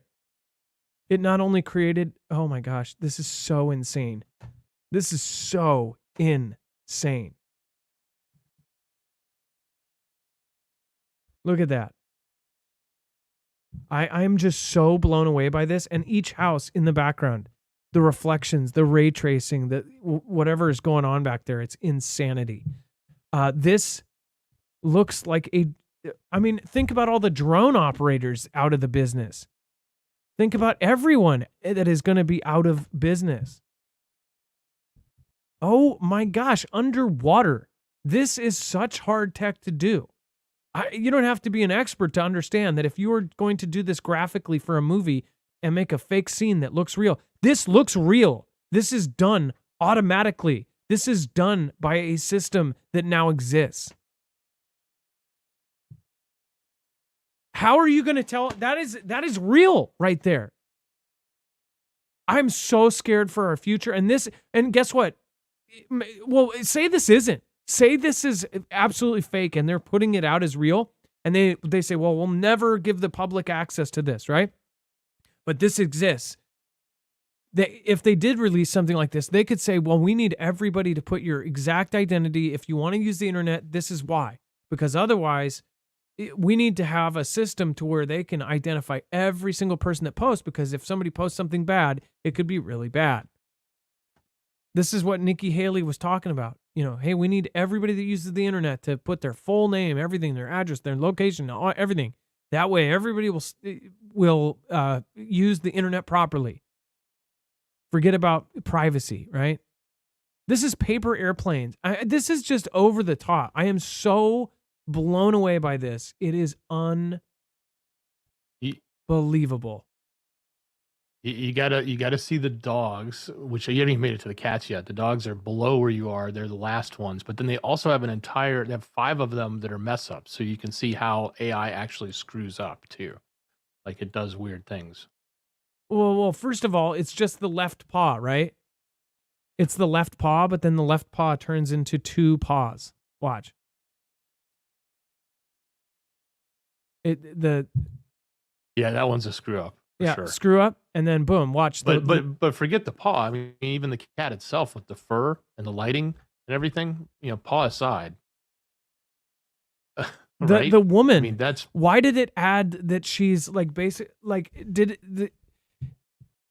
like this scene looks like something out of like a Dayquil, a Dayquil commercial. If you look, her nose is red, like she's sick, like she's staying home. Like, why did it add things like that?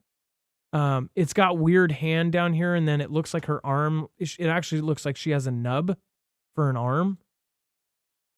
Like that was right here. Well, they told her that she was trying to ignore the cat, but pulling out treats from under the pillow, or a secret stash of treats from under the pillow to hold the cat off a little longer. So it didn't do a great job, but again, just look at some of the detail. It did get right. This is indistinguishable from reality right now. This is indistinguishable. You cannot look at this. If you saw this on Facebook or something, go, where is this? Oh, that's so cool. I want to go. This is indistinguishable. This is literally indistinguishable from real. A Chinese Lunar New Year celebration with Chinese dragon. The lighting, the sun, the background, the people, the cell phones up, the glass. I'm just blown away. I am so blown away by this. Check out the section below, one more section down, and go all the way to number 8. Look at the close-up of the fur on these dogs playing with snow and how the snow is reacting around them.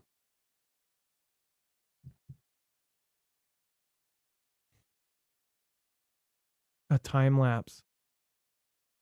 A stop motion animation of a flower growing out of the windowsill. Oh my gosh. A story of a robot's life in a cyberpunk setting. It's speechless, right? It's really on another level. It truly is. The hair. This almost looks kind of digital. This is the first one where I've gone, man, that's a beautiful silhouette animation. Like for logos, for movie, this is going to change everything. New York City submerged like Atlantis. Fish, whales, sea turtles, and sharks swim through the streets of New York. That one's actually one of the worst ones I've seen. It looks very digital. The fur on the dog. Look at that. The snow.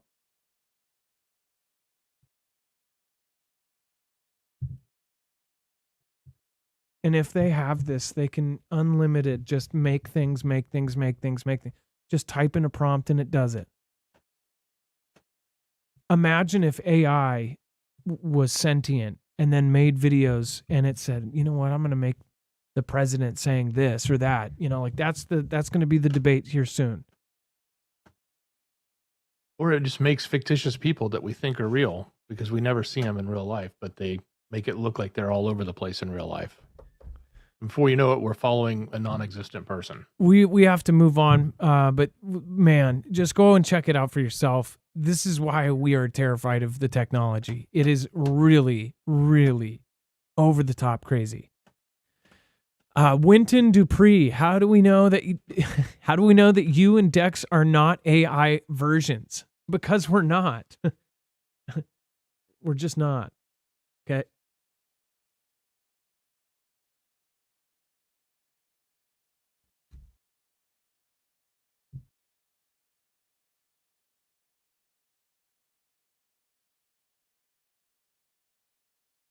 We're not.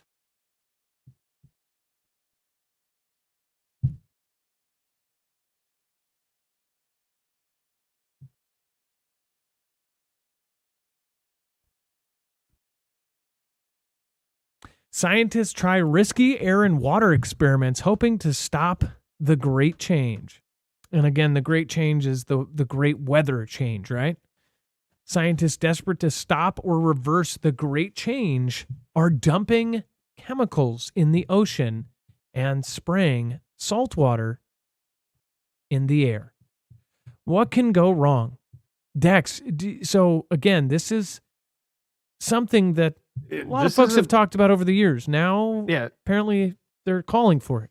This isn't theory at all, okay? This isn't like that word that we don't like to say that they call us all the time. These are legitimate experiments. So the first one is what they call marine cloud brightening. So they're trying to make them brighter. So researchers aboard a ship off the northeastern coast of Australia near White Sunday Island are putting a briny mixture through high-pressure nozzles into the air in an attempt to brighten up the low-altitude clouds that form over the ocean. By having them become brighter, they'll reflect more sun away from the Earth and shade the ocean surface and cool the waters. That's the experiment they're currently doing right now. $64.5 million, 100 million Australian dollars on a project for that. The other one's Stardust Solutions out of Israel, a startup.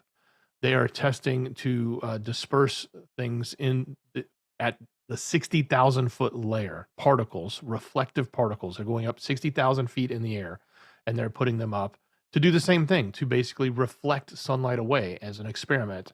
And it is known as the Solar Radiation Management, or SRM. And then the third one that's going on right now is dumping lye into the ocean. In Massachusetts, researchers at the Woods Hole Oceanographic Institute plan to pour 6,000 gallons of a liquid solution of sodium hydroxide, which is the component of lye, into the ocean 10 miles south of Martha's Vineyard this summer.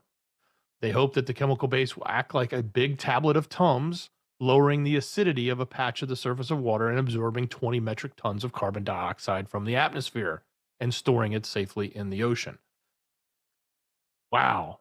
Those are all real. Those are real things happening. Factual information. Okay, first of all, almost all the stuff that's been chattered about on the internet, when it doesn't go away, when it truly doesn't go away, there's usually some truth to it. Like when they talked about Walmarts being used for a certain thing, right? After so many times, everybody said, oh, that's nuts. They kicked people off for that. Then one day it leaked. They're using the Walmarts for this purpose, right? And people in literal, basically fenced areas inside of old Walmarts, right? That kind of thing. Them having areas and camps set up, things like that. Oh, and then we find out there are these things. They exist, right? This has been talked about for years. Now they're just step by step introducing it, saying, oh yeah, no, this isn't what you've heard for the last 20 years. This is a new thing, and this is to help. And by the way, like I was talking about earlier, there's all these activists that are gluing their hands to the street, that are pouring stuff on the Constitution, that are throwing paint on the Mona Lisa. All of these people, like, I don't understand what in mainstream, what is pushing them to go that far over the top, unless there's, they're really digging deep and finding some op-eds that are just scaring the crap out of them to where they are willing to glue their hand to the street in front of a bulldozer to do it. Now, there's always been activism like this. Any time during human history, there's been sort of activism and protests and things like this. Why isn't it reverse? Like, hey, they're going to play God now. They're going to do things which I guarantee you they don't have proof of that it's going to work or the long-term effects of. It's almost like a movie, like War of the Worlds or something, where it sounds like they're terraforming our planet into somebody else's vision of what an Earth is, right? Pouring thousands of pounds of lye in this, changing the above us. And at the same time, all the rich and elites are trying to get to the moon, and then from the moon go to Mars. What are they going to have us here? Is this going to be just a resource, and all the rich people will be up on an Earth like Mars or something? Like, this is nuts. Is this going to be like what was that movie with Matt Damon? Gosh, I always forget the name of it. The movie where all the rich people live on a ring in space. Elysium, right? Is that going to be the case? Down here it will be crappy and junky. It makes me think that there's just something at the very top that they have done such a good job just keeping it secret. This kind of thing, people are like, no, that's been out for a long time. Well, yeah. But what is this really for? Like, what is really going on? They are so good at compartmentalizing information and keeping things at the very top. I mean, there are people that just disappear if they know the wrong things. I feel like something bigger is coming. All the stuff with the space, all the launches, all this other crazy stuff going on, all the countries that are just randomly going, yeah, it's like they find out what's about to happen and they're like, heck, well, we're here. Let's take our neighbor. We need more land. We need more places. It's just weird. And then Azerbaijan. Pashinyan says Azerbaijan may plan full-scale war against Armenia. This is yet another country that's like, yeah, we should go take our neighbor. Are people still not seeing it? We've pointed this out for years. As Foogle family, you guys know this. Stephen McMahon, possibility of EMP has been in national conversation for at least 15 years. They have done nothing with all the money they have to spend. Exactly. Stephen McMahon, ding, ding, ding. You are absolutely correct. They have sent the money that they sent to UKR, that money could have already hardened our whole grid. I'm almost sure of it. I think we even asked EMP Shield. They said it would be hard to really put a number on the entire country. Dex, remember, we actually asked them, like, what if they were to harden the entire country? What would that cost? They couldn't even begin to think of it. But I don't think it's in the trillions. I think it's in the billions of dollars. Well, and it's not fair to say that it's not done, because there are certain areas like the DEMSO team in Texas that's been doing it, and we know that because that's the one that's publicly allowed to talk about it, and they've been working even with the EMP Shield on that. But there's also others that aren't publicly discussing what they're doing, but they're not necessarily, the blanket statement of the grid is protected. It's not. Like, there's so much of it that's not, and there's so many fail points that it will pretty much go down. But there are plenty of areas that are doing something. They're just not doing enough fast enough. That's for sure. And I know that just because we know EMP Shield has been working with a lot of these people, but they can't say. The only one they're allowed to talk publicly about is the DEMSO team, because that's that's on out on public. One thing we can say is something that is public. They're helping government and military. So are they getting paid by the government to help civilians protect themselves against this? That's something that we can easily say no. The government does not have a priority to protect civilians. They want to protect the structure, the continuity of government, that kind of thing. That we know is somewhat happening. But if everything goes down, yeah. Do you think, just like Hurricane Katrina, when things got bad, the police, all the people in charge, they went to save their own families. And that was a small scale disaster. And that's a huge disaster, mind you. That's a small disaster in comparison to a country grid down. John Taylor, thank you for your support. Thank you. Uncle Iro, thank you so much for your support as well. Fermi paradox, Mr. Helmet Guy, thank you. As far as Azerbaijan may be planning, quote, a full-scale war against Armenia. Armenian Prime Minister Nikol Pashinyan claimed on February 15th as tensions between the two countries remain high. Wars and rumors of war. Still not thinking that this is going down? Venezuela, Guyana, Azerbaijan, Armenia. Serbia just received weapons from Russia, right? Yep. North Korea, South Korea, China, Taiwan, Japan, China, Philippines, China, U.S., the entire world. Cuba is now getting involved in some weird stuff. You have Russia and Ukraine. You have all the stuff going on with India and their enemies. It's all lining up. This is biblical. Ohio, eclipse warning. Summit County is urging residents to stay home on the day of the eclipse. Dex, this is kind of a weird thing to say, right? It is, but ultimately what they're talking about is that they're going to have such a crush, as they call it, of out-of-town visitors, because in this particular location, which is near Akron and Cleveland and Sandusky, Ohio, that area, is everybody is planning to go there from neighboring areas or even distant areas, coming into that to be in the prime location where you can see the full eclipse. You'll be able to be right in the center of it. And they're saying that when they've seen this in other locations that have had this happen, they have many, many hours of gridlock of people trying to get in and then people trying to get out. So they're telling, hey, local residents, if you guys want to be cool, just like stay home. Don't get out because all the crazies are going to be running around. And they're not equipped to deal with it. They don't have enough, manpower to really deal with all of that traffic and all of those people that are going to basically barrage that area. Now, if they're lucky, it'll rain and nobody will show up in their town. But it's just not just there. This is going to be happening all from Texas up through to Ohio and continuing up to the New England area as this swipe of the eclipse goes across America. It's the second cross of the X, making the perfect cross right in the middle of Texas.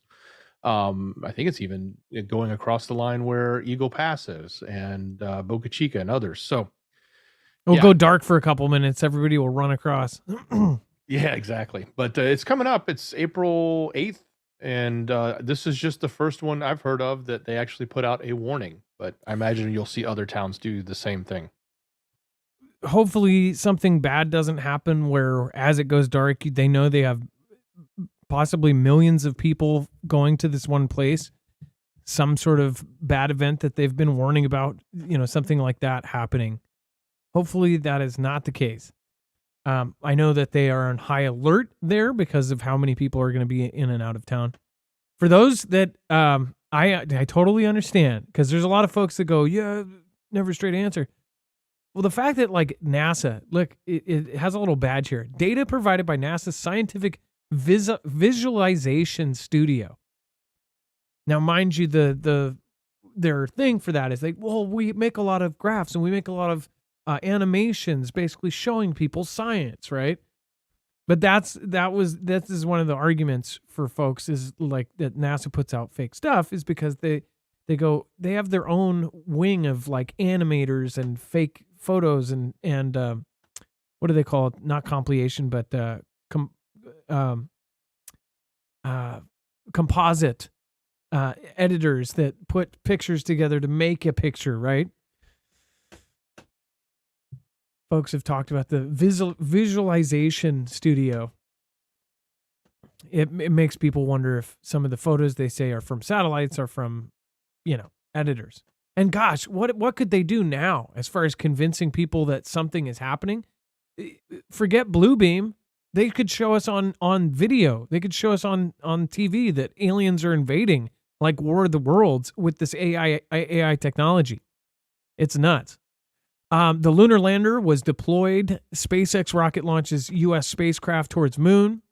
You can go check this out on our website. Again, Falcon 9 rocket blasted off from NASA's Kennedy Space in Florida, propelling an American spacecraft successfully into space, and in 1 week could be the first U.S. lander to touch down on the lunar surface since the Apollo 17 moon landing that allegedly happened in 1972. Called Nova C, the spacecraft is built by Houston-based Intuitive Machines. It will attempt to land on the lunar surface next Thursday. That's how short of a trip it is. This doesn't take long to get to the moon. If this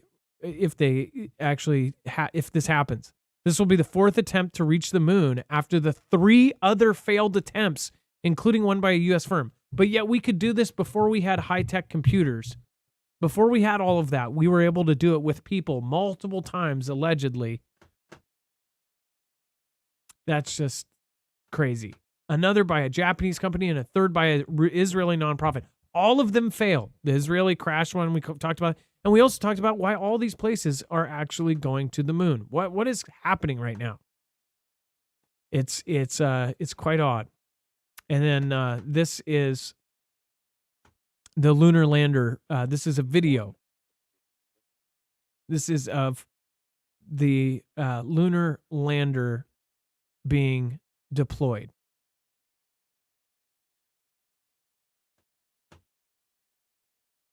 I'm sure there's going to be people that pick this apart. So go ahead. It is over on our website. You can go check it out. I constantly get emails and DMs with pictures and stuff like this, and it's kind of weird that this one has a triangle on it, but none of the others do. But how janky most of the stuff looks. Like that literally looks like tinfoil. And I understand that there's materials that they use, but everything that they make that is in space, it always looks like some silly, something that was made as a class project, if you get my drift there. And the X video riddle.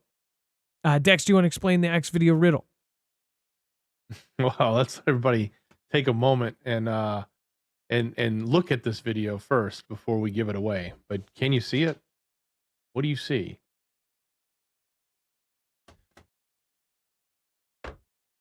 Yeah. What do you see here?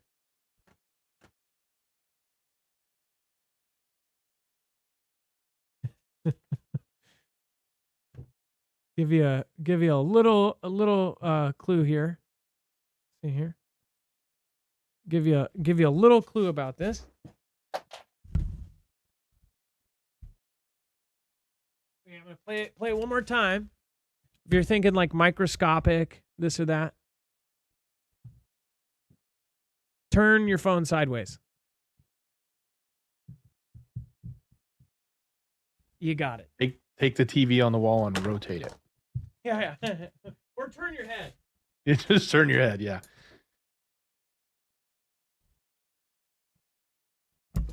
The funny part is me and Dex stupidly for about a minute and 30 seconds before we realized what it was, we're like, no, that's a tree. That's a this, that's a that. When you find out, it's like, it kind of makes you feel dumb, right? It is a duck. A duck, essentially. Doing that.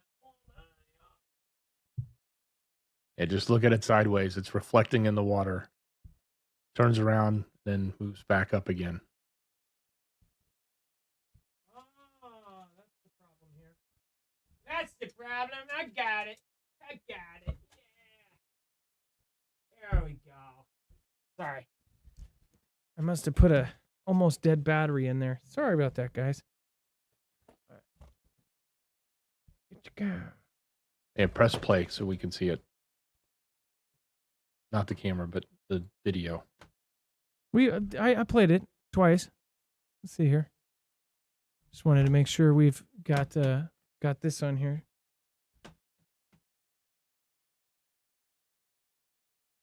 At first, people said bald eagle. They said, what do you call it?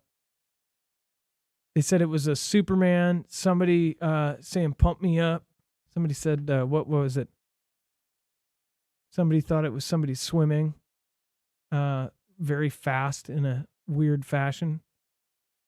But yeah, you turn it sideways, you'll see exactly what it is. Thought it was pretty funny. And by the way, make sure to go check out marfooglenews.com/prep. You can go get yourself some freeze-dried food. It's all pre-packaged. It's ready to go. You can get different, as far as amounts from My Patriot Supply. The 3-month supply has the biggest discount. Go to marfooglenews.com/prep. Again, that's marfooglenews.com/prep. Thank you guys for supporting us. Thank you, Gabby B. Thank you so much for your support today. Thank you, Nana MT. You are the top supporter tonight. Thank you so much. I appreciate you. Again, over on D-Live, to all of my D-Live fam, thank you, and thank you. Appreciate everybody over there. Thank you, Johnson, Kiki Gray, Kimbria, Chance Paladin. Thank you for holding it down. Kimbria, CJ7, Fractured Fusion, and in honor of one Aunt B, diamonds are a girl's best friend. Hey, Kiki Gray, thank you so much.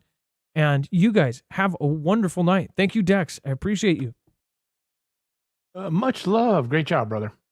And you guys have a good one. We'll see you tomorrow. Be safe, be prepared, and Marf out. Stay in the chat if you want to go over to Jams. It's not a shoutro. It's not an outro. It's a shoutro.